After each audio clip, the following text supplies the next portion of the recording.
Hablemos del Fondo Monetario. Are decisively implementing an ambitious stabilization plan to steer the economy away from crisis and to restore macro stability. As you may know, the plan is centered on a strong fiscal anchor that eliminates completely any central bank financing of the government, along with policies to bring down inflation, rebuild reserves, and tackle distortions and long-standing impediments to growth in the country. Progress so far has been impressive. A fiscal surplus, an overall fiscal surplus, was recorded in January and February for the first time in over a decade. International reserves are being rebuilt. Inflation is falling more quickly than at least we anticipated. And market indicators like the exchange rate gap, the parallel market, and sovereign spreads continue to improve. But the inheritance was heavy, and the path to stabilization is never easy, requiring steadfast policy implementation all throughout. In this regard, it's very important to continue improving the quality of the fiscal adjustment. Stress under stress, quality, not quantity.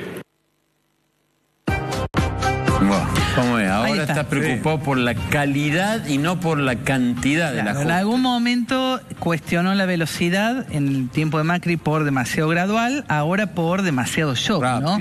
Es muy importante que la carga más pesada del ajuste no caiga desproporcionadamente sobre las familias de la clase trabajadora, ¿no? En esta licuación de ingresos y de ahorros que, sobre todo aquellos que reciben ingresos fijos, como los jubilados, como los trabajadores, están sufriendo. Pero también es un discurso más por la galería del Fondo Monetario, porque las políticas macro fueron muy elogiadas, el descenso de la inflación, la recuperación de reservas, el control aún del tipo de cambios, pese que no le gusta el Fondo Monetario, es más partidario de una libre flotación, entiende que la medida es prudente, los superávit gemelos, es decir, tuviste plata de sobra en los 2 meses de enero y febrero y además del comercio exterior te sobró. Tuviste superávit en el mes de febrero, ¿no? Entonces, está diciendo, bueno, es momento quizás de bajar un poco la velocidad.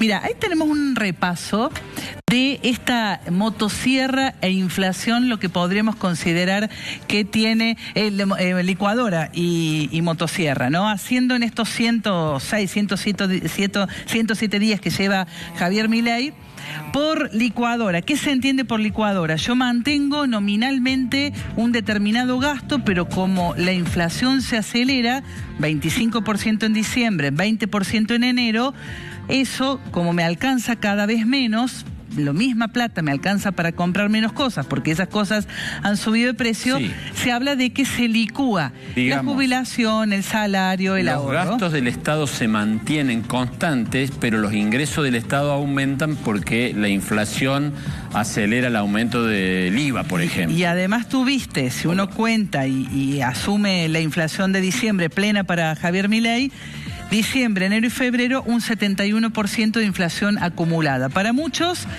como el tipo de cambio subió 115%, el pase a precios no fue del todo, ¿no? La devaluación, que fue mucho menor, la de masa de agosto, antes de las pospaso, enseguida pasó todo a precios. Los salarios perdieron muchísimo, de hecho, perdieron 20% en el 23 y se le agregó. Hay que ver el sector, entre un 5 y un 15% según el sector del que estemos hablando en lo que va del 2024. Los ahorros, el que tiene un plazo fijo, quedó, a no ser que hubieras hecho un plazo fijo UVA en diciembre, le ganaste, pero el resto que quedó en los plazos fijos tradicionales, vos podés comprar menos cosas con esa plata. Las jubilaciones que han perdido también poder de compra y las prestaciones sociales que se ajustaron igual que las jubilaciones, aunque hubo refuerzos en la tarjeta alimentar y demás. Esto podría ser lo que se hizo con la licuadora. Pisás el gasto mientras los ingresos suben por efecto de la inflación. Motosierra, hacía cara de perro, enero y febrero una caída del 98% de las transferencias a las provincias. No les pasó nada. Suspendió el FONID, suspendió los fondos fiduciarios específicos, le cobró, caso Chubut, deudas que estaban comprometidas a pagar, pero el gobierno anterior se las iba perdonando, pedaleando y demás. En el caso de Córdoba no le mandó nada para la caja de jubilaciones. El cierre del INADI, de TELAM, otros organismos varios, ¿no? Más como una especie de épica, porque esos empleados, o al menos muchos de esos empleados, van a ser redistribuidos en otras áreas del Estado, a no ser que hayan estado contratados. Y dijo Javier Milei que se habían dado de baja hasta ahora 50.000 contratos y que se iban a agregar otros 70.000. Luego en el gobierno han relativizado que por el momento es el 20% de esos 70.000, o sea, unos 15.000 ahora en el mes de marzo, pero son contratos que vencían, que históricamente en el Estado se renovaban, que cada funcionario llegaba con su equipo de trabajo y después era nombrado y quedaba por los siglos y los siglos allí. Bueno, esos contratos no se van a renovar.